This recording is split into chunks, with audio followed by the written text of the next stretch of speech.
Você talvez nunca tenha ouvido falar dele, mas é um personagem bíblico bastante especial que ganhou destaque por um motivo incomum: ele não experimentou a morte. Isso mesmo. A Bíblia afirma que Enoque não morreu. Ele é mencionado tanto no Antigo quanto no Novo Testamento.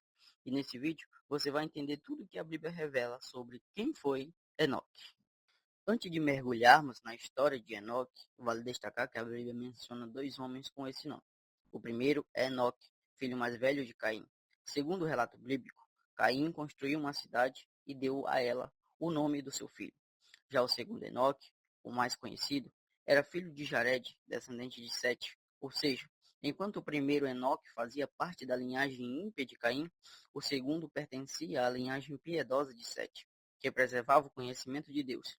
E foi exatamente esse Enoque da linhagem de Sete que ficou famoso por ter sido levado por Deus sem passar pela morte.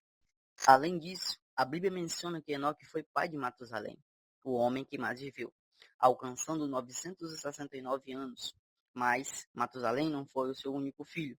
O texto diz que Enoque teve outros filhos e filhas, embora seus nomes não tenham sido registrados. O mais impressionante sobre Enoque é seu relacionamento com Deus. A Bíblia diz que Enoque andou com Deus, e essa expressão é usada apenas para ele e para Noé, que por coincidência era bisneto de Enoque.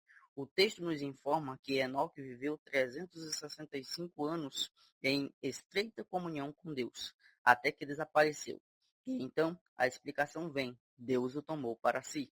Alguns estudiosos sugerem que o número 365 seja simbólico, representando os dias do ano solar, talvez indicando uma vida plena e completa. No entanto, esse argumento enfrenta dificuldades, pois Gênesis 5 apresenta uma genealogia com idades literais e não simbólicas. Assim, se as outras idades são literais, é mais coerente entender a de Enoque da mesma forma.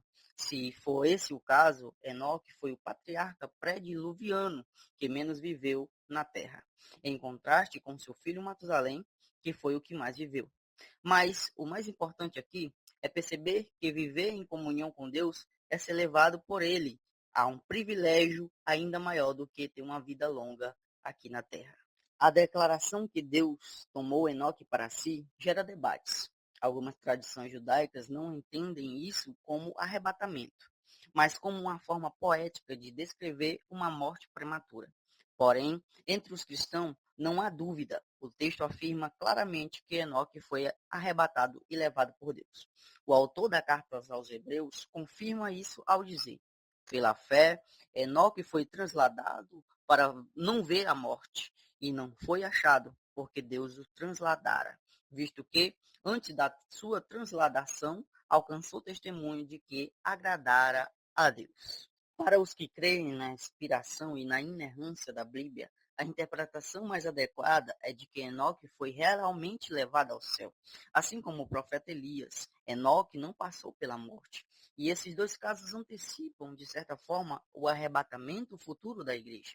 Esse episódio também é significativo porque mostra que a imortalidade já era conhecida nos primeiros relatos bíblicos. Enoque também aparece na genealogia de Jesus, no Evangelho de Lucas, e na galeria dos heróis da fé, em Hebreus 11. Lá o autor associa sua transladação à fé exemplar que ele teve. Além disso, Enoque é mencionado na Epístola de Judas, onde é dito que ele profetizou sobre o juízo de Deus contra os ímpios. O que chama a atenção nesse trecho é que Judas cita quase literalmente um texto do livro apócrifo chamado Enoque. Isso levanta debates. Será que Judas realmente citou esse livro? Ou apenas se referiu a uma tradição oral que também foi registrada nessa obra? Isso nos leva a falar sobre os chamados livros de Enoque. Existem pelo menos três textos antigos que levam seu nome. O primeiro livro de Enoque, o segundo livro de Enoque e o terceiro livro de Enoque. O mais conhecido é o primeiro, cuja versão etíope se tornou bastante difundida. Esse livro já existia na época apostólica e era conhecido por figuras importantes da igreja primitiva, como Clemente de Alexandria, Irineu e Tertuliano. No entanto, os manuscritos originais se perderam, restando apenas fragmentos em grego. Mesmo que esses escritos levem o nome de Enoque, os estudiosos concordam que ele não foi o autor real. Os fragmentos datam entre 200 a.C.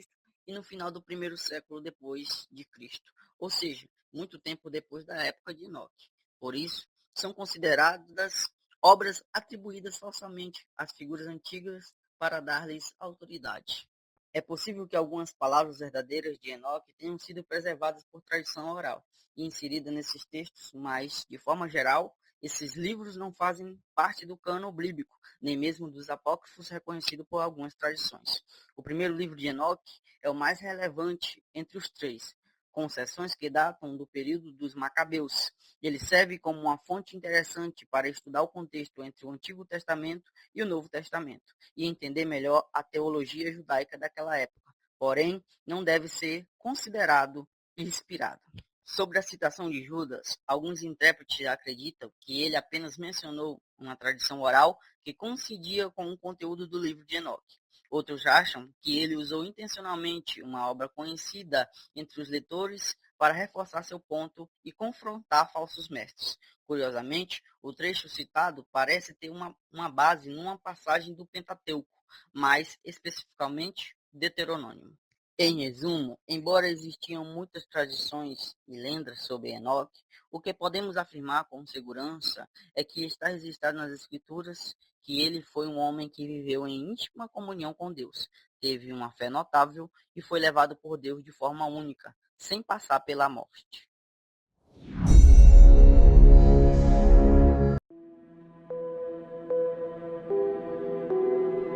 It starts with